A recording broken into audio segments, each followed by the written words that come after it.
Welcome to ஸ்ரீபேக்ஸ் innovation. இன்றைக்கி பார்க்க போகிறது என்னென்னா ஒரு இண்டக்ஷன் சொல்யூஷன், அதாவது ஆட்டோமேட்டிக் இண்டக்ஷன் சொல்யூஷன்.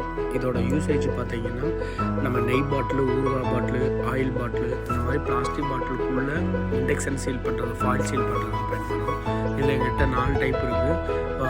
500, 500 CA, 400, 300. இது வந்து ஆட்டோமேட்டிக்லி செமி ஸ்டாண்ட் வச்ச டைப் இருக்குது. இதை பற்றி டீட்டெயில்ஸ் வேணும்னா வீடியோவில் தெரியுற நம்பருக்கு கால் செஞ்சு அப்டேட் பண்ணுங்கள். சிங்கிள் பேஸ் தான் இது வந்து. ப்ரொடக்ஷன் மணிக்கு வந்து நம்ம கன்வேயர் ஸ்பீடு வைக்கிறத பொறுத்து இருக்குது. நம்மளோட லொக்கேஷன் பார்த்தீங்கன்னா திண்டுக்கல் டிஸ்ட்ரிக்ட் ஒட்டஞ்சத்திரம். மேலும் டீட்டெயில்ஸ் வேணும்னா ஃபேக்ட்ரியில் வந்து ட்ரையல் எடுத்துக்கலாம். ஓகே, நன்றி, தேங்க்யூ. உங்கள் ஸ்ரீபேக்ஸ் இனோவேஷன். அடுத்த டெக்னாலஜி விட சந்திப்போம்.